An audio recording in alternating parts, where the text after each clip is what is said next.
me how I feel, Curtis. Talk to me. I mean, how you feel? Like, I mean, you had the break in between. You know what I'm saying? Like, how did your body feel? Sometimes people tend to just keep training all the way through to the next camp, and sometimes be overtrained. How you feeling? I mean, you going down to a smaller weight class. I mean, like, how you feeling? You feeling strong? I mean, you look strong. I'm saying, you feeling strong? Well, let's not forget about facts. October 4th, I made the 154-pound limit. I have the video on my phone. They brought the scale in the back room, in the bathroom, because they didn't want me to go out there because they didn't really tell me what was going on with the situation. But I made the 154-pound limit, and I feel strong. I was hungry as hell, but I made the weight. I was strong. I was able to rehydrate. Now looking forward to fighting on October 5th. Now that the time has passed, I haven't been over 160, over 170 since I made 154. And I actually feel better than I felt the first time. Making a weight the first time is always harder. Like when I first made 160, coming down from 168 in my fight against Hannah Gabriel. But now that I've touched 154 and I was able to know how I will feel at 54, I can make the better adjustments now so that I'll even feel better than what I was supposed to feel better than how I felt October 4th. I'm going to feel great come January 9th when it's time to weigh in. Well, Claressa's fighting Ivana Habazian on January 10th on show. I'm sorry? She's a has-been. A has-been.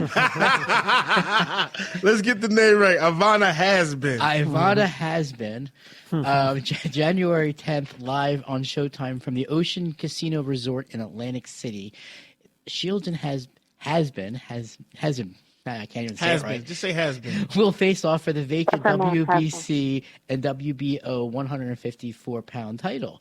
And Claressa attempts to become the first person in history, the fastest person in history, male or female, to become a 3-division world champion. Damn, son. Faster than any other fighter. Well, I ain't going to hold you, son. I ain't going to hold you. Just let me get one of your belts, son. Just like one. Not the first one, but just like one of them, you know what I'm saying? Like, I only got amateur belts. Like, can I get like one of your belts, son, so I can take a picture? Well, it would have to be like a IBF, WBA, or WBO because the WBC belts say the word female on it. So that'll kind of give it away. Oh, okay. But yeah, you can. No, he can absolutely take a picture with that one. You can stunt with it. But Claressa, let me ask you about since you mentioned the WBC belt. Have they, by any chance, got in contact with you about possibly making you quote-unquote franchise champion? No, I haven't got any questions about that. What are your thoughts on that? The franchise belt. So I haven't got any. I think it's kind of it's just too many belts, and we already have the WBC and WBC interim. Now there's a franchise belt, and from what I hear, you can't even lose that belt. So you can put all your belts up on the line, and if you lose, you're still the WBC franchise champion. Like, what the hell? I've never heard nothing like that in my life. But now, Claressa, there's like a renaissance going on in female boxing, and you are at the forefront of it. What do you think about what's going on right now in the female boxers? There's a lot of great fighters. Katie Taylor being one, Amanda Serrano, Tanisha Estrada, myself. Mary McGee just became the IBF world champion at 140 pounds. We got some up-and-coming girls, Ronica Jeffries, Michaela Mayer, Melissa Saintville, still somebody to be reckoned with, Delphine Pursoon. It's a lot of good women that's in the sport right now. We're all, doing a great job carrying the sport. Now, what about a future fight with Alicia Napoleon? Ooh. He said it, not me. That's been rumored around. That's why I had to ask. Rumored around? Okay, you must have heard something that I didn't hear. You guys did take a picture together. They did it for the gram. They did it for the gram. Is that a potential fight? Yeah, I think it's definitely a potential fight sometime next year. I'll let the people who supposed to do the announcing, and I'm just focused on January 10th. But I know that it's definitely she definitely be a future opponent. It's just like which weight class, 168 or 160, and are we going to have all the belts up for grabs or just my belts? Because, you know, when it comes to this sport, some people you have to make them feel comfortable to get fights made. And I just think it's always bullshit that I got to put all my belts up and people get to kind of, you know, hold their belts up to the side and shit like that. So. You mentioned the Estrada. I want to get your thoughts on the Estrada versus Esperanza fight. That was the first female fight that was 3-minute rounds. Can you tell me a little bit on your opinion on that? I was there in person. It was a great fight. The first couple rounds was competitive, but Benicio was definitely the bigger puncher. You know, I hated that fight. I had to have the headbutt, but even before the headbutt came out, I had Benicio Estrada up on the scorecard. It was a great fight, and they had a great build up. And just the 3 minutes for the 10 rounds, a lot of fans ringside were satisfied. A lot of fans, after we go 2 10-minute rounds, they're like, "Oh, that's it," and they want to see more. And they actually enjoyed the fight and enjoyed the 3 minutes, and you can see the damage that was getting done to Marlene with the 3 minutes. I think with the 2 minutes, she may would have been able to finish the fight, even though she had the cut. Right. But when you're in it for 3 minutes, taking an extra minute of damage during those rounds, it can do a lot of work. Is that something you would be interested in, fighting 3-minute rounds? Yeah, either I want to do 2 12-minute rounds, or I want to do 3 10-minute rounds. 10 3-minute rounds. So I'm comfortable with either or. And you know what? I've never seen you tired. Like even like your first Never. fight, like your first fight with Franchon, like, and that was a dog fight. Yo, I've never seen you tired, son. I've never seen you tired at all. Like, yo, I ain't gonna lie. I will say this: like, you are beast training. I watched you hit the bag. You know what I'm saying, and everything. And I even thought about sparring you a few times. But we all know how that was gonna go. You know what I'm saying? Yeah, you gonna get outpointed. Claressa, let me ask you. So basically, you're the GOAT, the greatest woman of all time. Of course. What other Yes, goals yes. do you have for yourself to solidify to the world that you are indeed the greatest woman of all time? You know, I just take all the challenges that they throw at me. I would love to get a super fight with Amanda Nunes. People say that they think that she boxes better than me. There's just no way in hell. I think like people are so just caught up in MMA and just feel like, oh, since she knocked out Chris Cyborg and me and Chris Cyborg sparred, and oh, she'll do the same thing to me. And if Amanda Nunes was to come to the ring, I would definitely show her like, you're good, but I'm great. And all that stuff you do in MMA, it's a total different ballgame when you have somebody who know what they're doing. Right. You know, and I would love to fight her in a boxing match. That's something I want to do. I even want to fight her in an MMA match. I want to do both. Wow. That's something that Floyd didn't do. He Is that- took the one against Conor McGregor. Have you trained but MMA? I've done some wrestling. I worked on some kicks, but I'm going to get serious about it after, like super serious about it after my next fight. Listen, Wow. she's from Flint, Michigan. Of course she's UFC fighting plenty of time. Do you not understand? So that's something fans can expect in the near future then, Claressa. Yeah, for sure. It's coming. I'm actually going to Amanda Nunes fight this weekend. I'll be at the weigh-in. I'll be at the fight.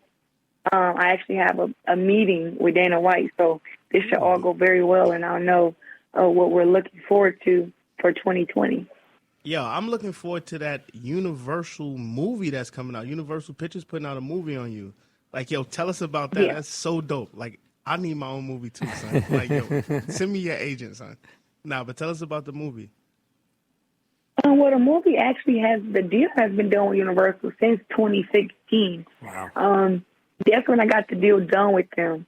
You know, from there with movies, you have to get like the writers and the actors and everything. And that's why it's taking so long. But now that they've got the actors and everything, I just got a text this morning saying that they're starting their shooting in March. They got all the actors together. They got the budget together. It's definitely a go. And they want me to meet with Ryan and meet with, I think his name is Rob, the guy who trained Michael B. Jordan for Creed. So that they're very excited about meeting me. So we're going to make that stuff happen. And just be around Destiny so she can really get the vibe of who I am, because she's gonna be playing me in a movie. But I DM'd her some. I'm happy that she's a Detroit native, right around the corner from Flint. So I think she's going to do great with the part, and I just can't wait for it to get done and to get started. It's going to be great. Well, that's pretty amazing. I got to say, your story has been very inspiring. I mean, forget about being a gold medalist. I think the title, the fact that you're the first American woman Olympic gold medalist, I think that's huge and very inspiring. Like, what message can you give to the little girls out there who basically all their life been told, no, you can't do this, or no, you shouldn't be doing that because you're a female? Like, what message can you give to these girls to inspire them to basically chase after what they want? You know what? I think I'm one of those athletes that represents not just the female athletes, but just the athlete, period. I've had little boys tell me that I'm their favorite fighter, which means a lot to me, because these are little boys and they look up to a female, but they don't see gender. They just see skills in boxing. So to any of those people, because it's not just girls who get told that they shouldn't box, but it's also guys also. And I say that because of how dangerous the sport is. People wanting their boys to do something else that's not as dangerous. So just my word to them is do whatever your heart desires. And who's one and person? When it comes to boxing, you gotta love boxing. You can't just like boxing to be a great boxer. You have to love every part of it. Who's one person that's helped inspire you in your career? Oh, Muhammad Ali. Yeah, float like a butterfly, sting like a bee. Rumble, and you're comparing Anthony Joshua to him. And I'm doing what? He says you're comparing Anthony Joshua to Muhammad Ali. No. See, I was just saying, like, that's kind of what that was the plan he had. He implemented. Can I but I'm not. No, there is only one Muhammad Ali. Only one. Yo, wasn't the zone out of line for comparing him to Ali all night? He's floating like a butterfly. Like, come on. He wasn't floating, man. Wait, I only heard that one time. I heard a few times. You can't compare to Ali. Ali is the greatest athlete of all time. And then it's Claressa Shields. And then it's Michael Jordan. That makes me happy to hear you say it. You know what? I think a lot of people are kind of behind, but you know what? God has already showed me what he has in store for me. And he's going to do for me what he did for Serena Williams, but in a different form. And I think that people right now, they're sleeping on me, but I give it not even all next year. And I'm going to be on that platform to where you have to pay for interviews and you got to go through 10 people to get to me. Like, it's going to be that kind of year coming up. And I think that people just don't understand what greatness is. Greatness is not something that you just say. It's something that's inside of you.